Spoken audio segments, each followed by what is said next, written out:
Hey, how you doing? You're watching FOODCASTER. I'm Michael. You're watching FOODCASTER.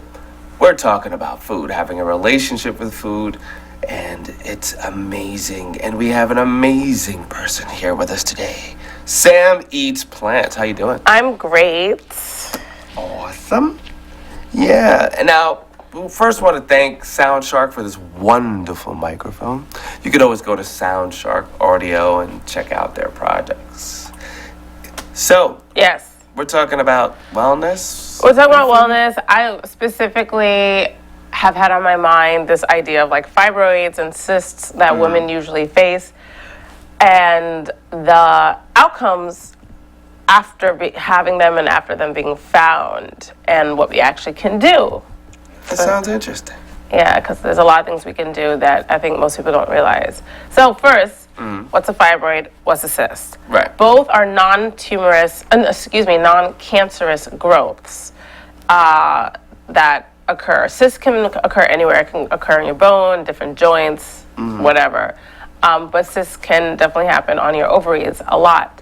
And there's a disease called polycystic ovarian syndrome, where it becomes such a problem and your hormone levels are messed up from it and your testosterone is too high, and the women with PCOS will like grow hair or have like too much oil excreted from their body, like in their hair or in their skin. They'll usually have acne, things like that come with it because of the hormonal difference.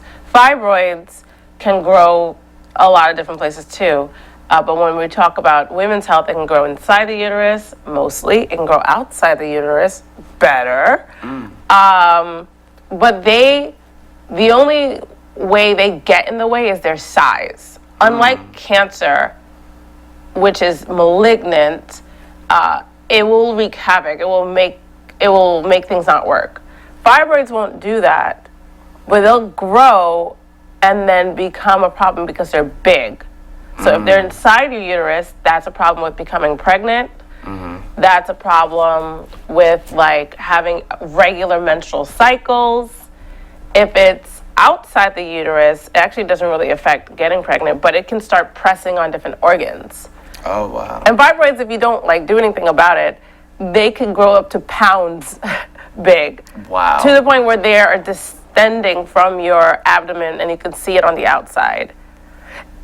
I encourage anyone to go Google that, and you can see like people with fibroid, because a fibroid won't kill you, but it will just keep growing. Yeah. So, do you want to know what we do for people with fibroids and cysts? Let me see. Let me guess. What? Make your body alkaline?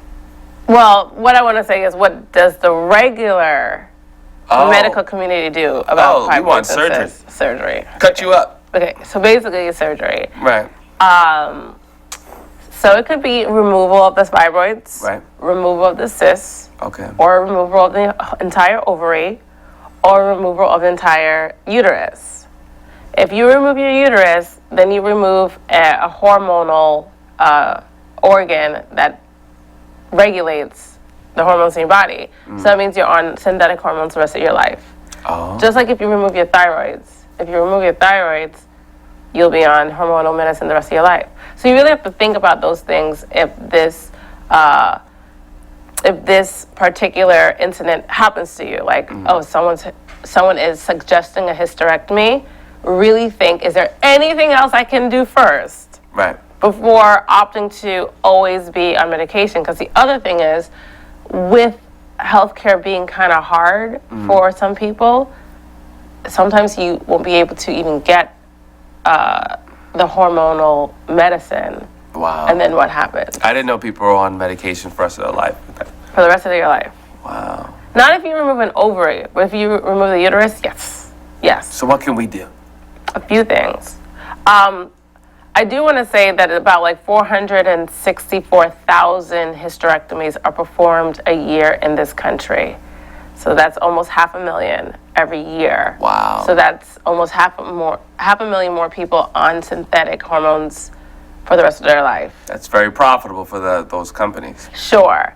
And also it could just be annoying for the individuals. Like if you want a vacation and if the snowstorm comes and you couldn't pick up your medication, like all this stuff. Right. So what can we do?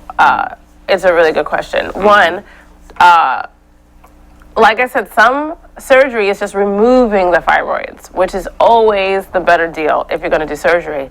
However, just like cancerous tumors, fibroids are abnormal growths. They're just not malignant. They're benign.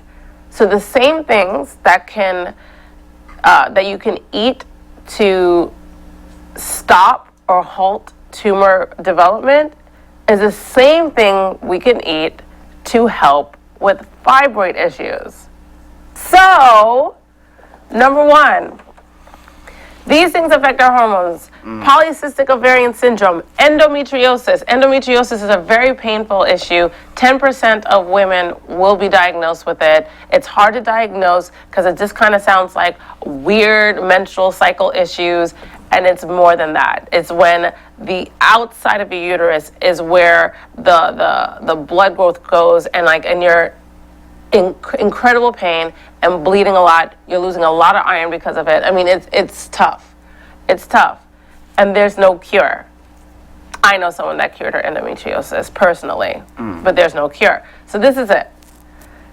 We need to regulate our own hormones. When these things are happening in our sex organs, it's usually a hormonal imbalance already in our body. So where do we get a hormonal imbalance from? Eating hormones. Interesting. Milk, cheese, flesh, organ meat. Wow. It's all these hormones coming in, and our body's figuring out what to do with it. You know, I'm sure we've all talked about and how... you can say it another way, all these foreign bodies coming in. Yeah, foreign bodies in our bodies. Okay. Or eating their hormones, or putting them in our bodies. And our hormones are trying to, figure it out. And I think people don't understand how powerful hormones are. One drop of a certain hormone can create havoc in your body. Wow. That's how powerful little micrograms of it is. And so we're eating all this stuff. We've already talked about how children go through puberty faster, and they'll be 12, but they can almost look like they're more adults in how their bodies form. That's hormones. That's us eating that stuff. So, number one, stop eating it. Okay. Number one, stop eating it. If you're looking to reverse your fibroid growth, stop eating hormones. One. Second, begin really eating a whole lot of real food, real plant food. Green juice, fruits, brown rice, carrots, potatoes, a lot of it. We've talked here and there about fasting, but fasting seems to be the fastest way to reverse fibroid growth, the fastest way, but it's inconvenient. The lucky thing about fibroids is we don't have a time clock on fibroids because they won't kill us. They'll just grow and be annoying and disruptive. Until it gets to the point where it's total discomfort. Yeah, exactly. Okay. So that will happen, and it could be incredibly uncomfortable. There's some people who really suffer with their fibroids, but you're not going to die. So we have time on our sides. So you don't have to do a fast to get rid of your fibroids. You can just change your lifestyle and take your time. It's fine. You can do that. Now, eating the things that you mentioned, will they shrink?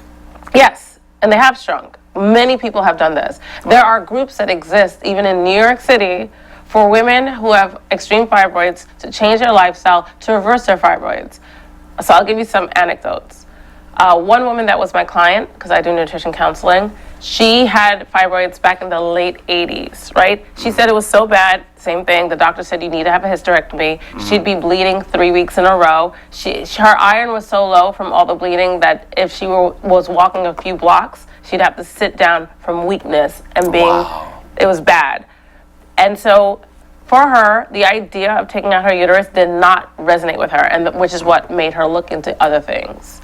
And when she looked into other things, she found a group that was helping to coach women into macrobiotic eating. I'm not going to get into what that is, but basically it's it's a good way of eating. And so she just dedicated herself to it, and she did it, and she did it, and whoop, they all went away. Wow. It was a few months, but they went away. And they were that obstructionist that she had such an altered lifestyle from it, and those all went away. I'll tell you another not personal to me, but someone I know personally. The women that had endometriosis. So she had been in chronic pain from the age of 17 to 23.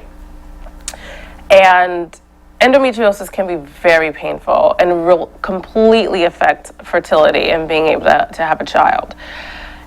Endometriosis has no cure. So what happens, she got into the idea of eating raw foods. Okay. This is what she did. Okay. And so she's experimenting. She's trying to figure out, there's not really a pathway set yet to really know what to do. You're just like, oh, you hear raw foods is good, let me try. So she's eating a lot of nuts, a lot of like almond butter. And then she realizes maybe I should stop eating so many fatty raw foods and more fresh raw foods like fruits and vegetables.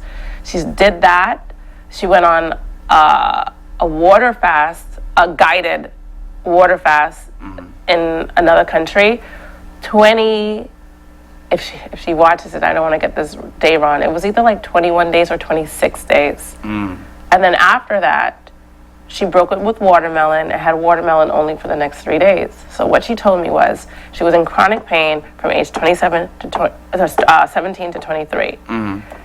While she was fasting. And she had already been in raw foods for like a few months before fasting. And, So she wasn't eating that heavy. She already felt but she still had pain every day. Okay. During the fast, people would come with their little notebooks and say, how do you feel? Do you feel pain? Da da da da da da da.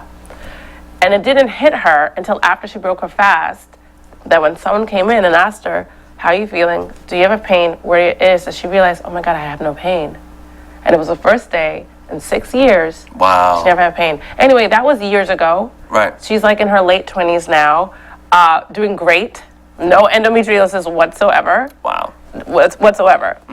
And she did this on her own, practically. I mean, she ended up finding help in other people who've done things holistically, but basically on her own. And the same thing goes with cysts. Cysts and fibroids are very similar. Just get off the hormones, get in the nutrients, it will shrink. You don't have to lose your ovary. Wow. But the thing is, you got to do it. And you got to go hard. You might as well. Right. You know? And then what do you have to lose? By exactly. Yeah. Just trying to. You know what you have to lose? Some cholesterol.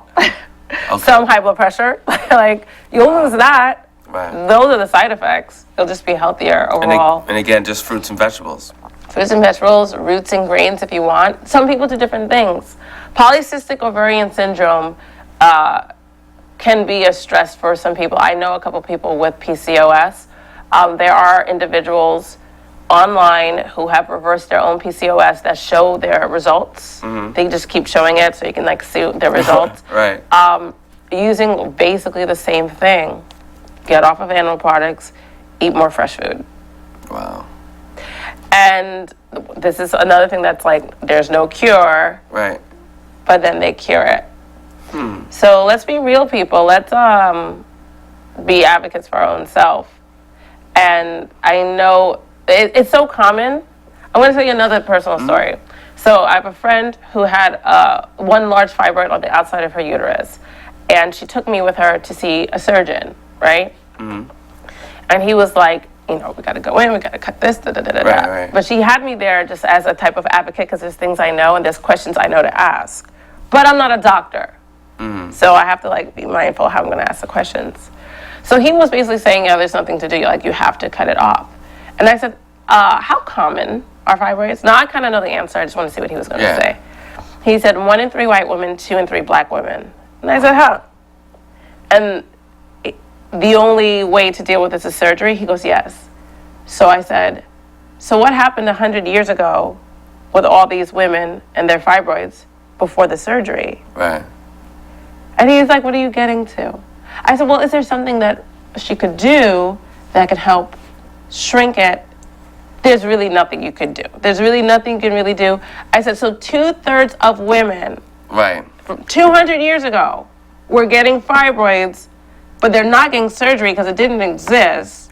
Right. They were doing something, right? He basically never answered my question. Right. But my whole point is, if you're telling her she needs this, there's nothing else to do, Right. and 2/3 or 1/3 of women are getting this, and the only thing to do is to perform surgery, then, sir, you need to let me know what happened 300 years ago when there was no surgery, but women could still live to 80 and 90. Now, I would have to throw in the ring something there. We're eating different, Of course. and we're getting a lot more hormones, so maybe people weren't getting this before? I know that this is the reason. I was trying to get the doctor to say the reason. Okay. But he couldn't, because if you say it, then you admit that what you're eating does change your health outcome, which means you could reverse it. Theoretically, reverse your fibroid growth. Right. No matter which way you look at it. But he's like, you need the surgery. Interesting. And it's like, oppressed people around the world didn't have access to surgery, but you tell me the majority of them had fibroids, and you can't do anything else about it? Right. And they were living. They were living to old ages. Right. He never answered me, though. Right. He was annoyed. Yeah, I'm sure. He was annoyed. But that's a good thing for people to think about. Like, if 1/3 to 2/3 of all women are going to have fibroids, how normal do you actually think that is? That essentially, at least half of the population will have fibroids that definitely need surgery. Wow. But surgery didn't exist not too long ago, but we existed.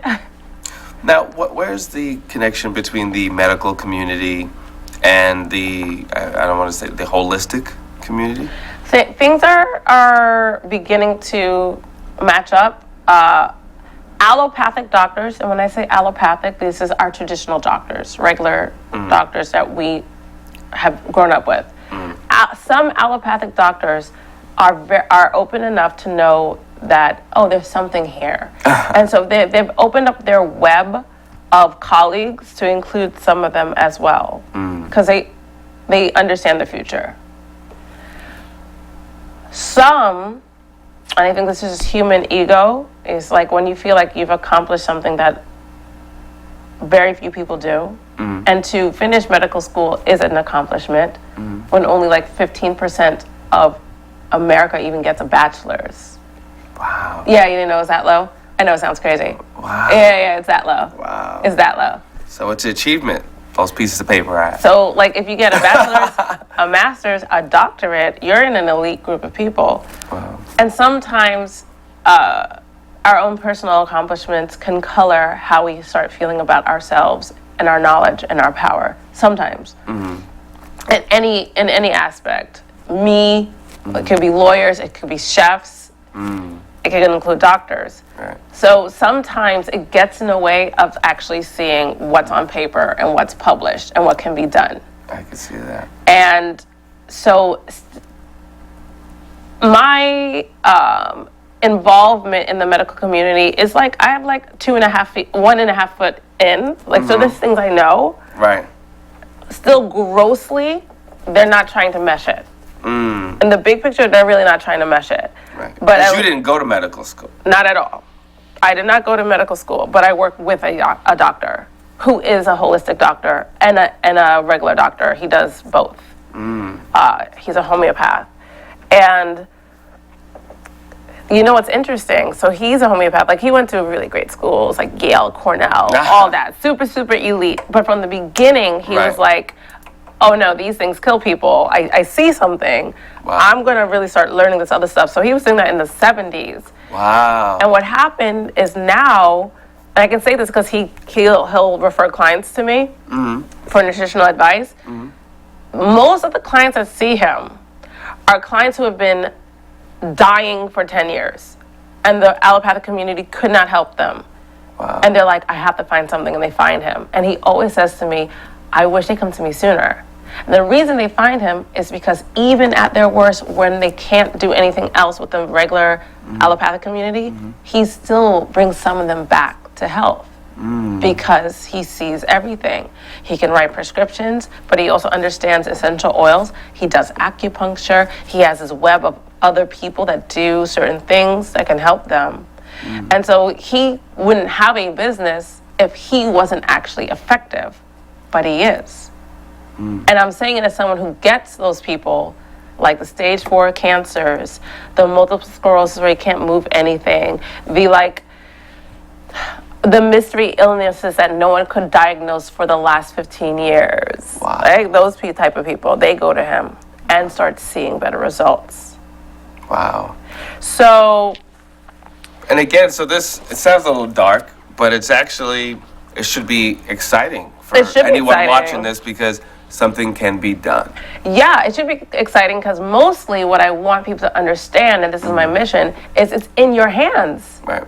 Your health and wellness are almost 100% your decisions. And it all goes back to food. It almost all goes back to food. It keeps going back to food. I mean, it's like 90% food. It's like 10% other things. Like exercise. It's exercise. It's having the right people around you. It's energy, like being rest. less stressed, having rest, good sleep, sunlight, being in nature, all that stuff. But that's only 10%. Maybe. Like I just threw 10% out there. I like that number. It makes sense. It is mostly food. Because food is something that we do every day. Okay. Multiple times a day. Right. Yeah. And I'm about to, as soon as we're done with this, get some food. Hell yeah. I love food. That's what I'm talking about. I'm excited about that. Yeah, so I just really want to say this because these are topics that none of them are deadly, like endometriosis, polycystic ovarian syndrome, cysts, and fibroids. None of them are deadly, so I feel that it's a place where people can decide, let me take a step back, let me assess, am I ready to change my lifestyle? Can I do it and do it? Because I want people to feel empowered. I need them to know they don't have to be a slave to their genes. It's not about their genes. It really is about what you're doing. And to be honest, the true percentage of people who are sick because of their genes, it depends on which organization's stats you look at, but the World Health Organization is 2 to 5%. 2 to 5% of people who have a certain illness or disease is what they decide was their genes. That means 95 to 98% is your lifestyle. Wow. That's strange to hear, but it makes a lot of sense. And that's the WHO. The American organizations, I don't know which one, I don't know if it was like FDA, USDA, I don't know what. The American ones say 5 to 15%. So still, that's still a very low that percentage. means 85 to 95 of your illness or wellness is what you're doing, is your lifestyle, even to our own American standards. So I ask your audience, what are you doing then? What are you doing? What do you want for yourself? What type of life do you want to lead? How much comfort in your body would you like to have? Do you want to be in habitual pain? Do you want to have regular doctor's visits? Do you want people to come and worry for you? Do you want to not be able to go to work because you're too sick and now your kids have to take care of you? Like, what do you want? At least be informed. Understand it's in your hands. It is really easy to throw your hands up and decide, there's nothing I can do. And I'm telling you, with all the information out there and all the information I can actually give people and refer them to, and I say, go to this journal and look it up, still, there are individuals who are like, well, I don't know. Wow. And to me, that just means, well, at least you're informed. Right. I did all I could do. Enjoy. Right. Wow. That's sad. It's But common. Is what, you can't force people to change. You can bring a horse to water, but you can't force a horse to drink. Yeah. Even if it's Sam that eats plants, you can't do that. Living proof. Yes. Despite the allergic reaction that I'm dealing with. Yes. Right before we started today. The cough, that nasty cough. Yeah. No medicine, no nothing. Gone. Was it a cold or was it an allergic reaction to the environment? Do you know yet? Or not really? No, I wouldn't know. Because if it could be the environment. If it was an allergic reaction to the environment, then that's phenomenal. If it was a cold, it means it was going to go away anyway. Gotcha. But I had a cold. Like, this is like, feels like the last day of it. And so this is day 4. And the first 2 days, it was so mild, but I knew I was sick. But I was fine. Like, I was at work. I'm running up and down stairs. I'm, like, dancing, all that stuff. It's not really affecting me. I drank so much tea. So much holy basil. So much turmeric and ginger. So much echinacea and elderflower. Like, I mean, I drank so much tea. And so day 3, it was, like, all coming out. like wow. the snot, the tears. It was like everything was pushed up to this part of my face. I could feel the pressure all in this area of my face. I could feel like my eyes kept wanting to tear, and that's when I'm like, yes, it's coming out. That's what that means to me. I know for other people it's like, oh, I feel terrible, I gotta take something. Right. No, that's your body was like, you gave your body what it needed to get the stuff out, and now your body's like extra like, get it out. So I started sneezing, I started coughing, like all that happened like yesterday, like everything was coming forward. And so now I have the remnants kind of like in my throat, so that's why my voice sounds a little different. But I was proud of myself. I wanted to go longer. I went over a year not getting sick. I was hoping to reach 2 years, but no. But it's okay. That's a good run. It was a decent run. That's a good run. You know? Great run, actually. I'm sure there's people watching saying, wow. Maybe. Maybe. Or maybe. You know, I do know someone who was like, I get sick every 2 months. I was like, girl, what? Wow. Yep. I was there every other month. God. Every other month. Like, no, That's not comfortable. So what type of life do you all want? Right. I mean, really, that's the question. I'm going to be real honest with you. Right. I don't remember I ever talked about this, but there was somebody who was diagnosed with ALS. And I'm going to be very honest. There are not very good survival rates of ALS, no matter what you do. You're diagnosed, and typically between 2 and 5 years, you are dead, right? Wow. So it really is a death sentence. However, this person, I knew his friend, and she came to me. And one of these people who doesn't really believe in all this stuff, like your food and all that stuff, but she came to me because, you get desperate. And I said, listen, I don't know a ton about ALS. I know a lot about multiple sclerosis, which is not the same, but they're in the same family, and I know what you can do for MS. Let me see what I can find in the research. And I was able to find at least 4 individuals that was diagnosed with ALS and are still alive decades later. And I think all of them at least halted the degradation of their nervous system, and I believe one person reversed the symptom, which is amazing. So I was like, okay, what did they do? In short, a raw vegan diet. In short. Wow. I mean, not everyone was completely raw, but basically it was like tons of raw fruits and vegetables, no more meat, grains, beans, like that's what they did. So I come to her, I meet with him, and I'm like, all right, this is what I found. Here are these people, da-da-da-da-da. This is what this person did. This is when they were diagnosed. This person's still alive 20 years later. This one's still alive 30 years later, da-da-da-da. This is what I found. So I'm here like, wow. One of the best things you could do, and this guy was independently, not wealthy, but he had money. And especially if you think you're going to die in like 2 or 5 years. Right. So I was like, you should go to this retreat. Here are these things. It's all raw vegan. You'll be in nature. You'll be in the sun. So it's more than just your food. You're going to be with all the other components of health. Wow.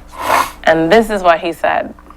In fact, he was excited when I said it. But then when I talked to his friend later, the one that I knew, she said he doesn't want to do it because he doesn't think it's going to work. And I said, but he's going to die anyway. At least try it. Wow. He never did. He did die. Yeah. Wow. Yeah. Like probably like 3 years after diagnosis. So I'm just saying, Right. You say like people even dying, even knowing there's a death sentence, Right. still won't do it. Wow. That's food is a very personal thing. It is. And they also say it's easier to change one's religion than to change one's diet. And on that note, what is your social media? You can't. Where do you go from there? But a closing. So what is your? You can find me at Sam Eats Plants on Instagram. More coming soon. Awesome. And I am Michael7Michael. You can find me on Instagram. And you found me here on FOODCASTER. You're watching FOODCASTER, everything about food, having a relationship with food. You can go to sevnetwork.com for our cable time. You might be watching us live right now on our other social platforms as well as on our website. Thank you so much for enjoying, and hit us up. Let us know about your journey, food, and anything that you want us to cover during the show. Bye. Peace. You're watching FOODCASTER.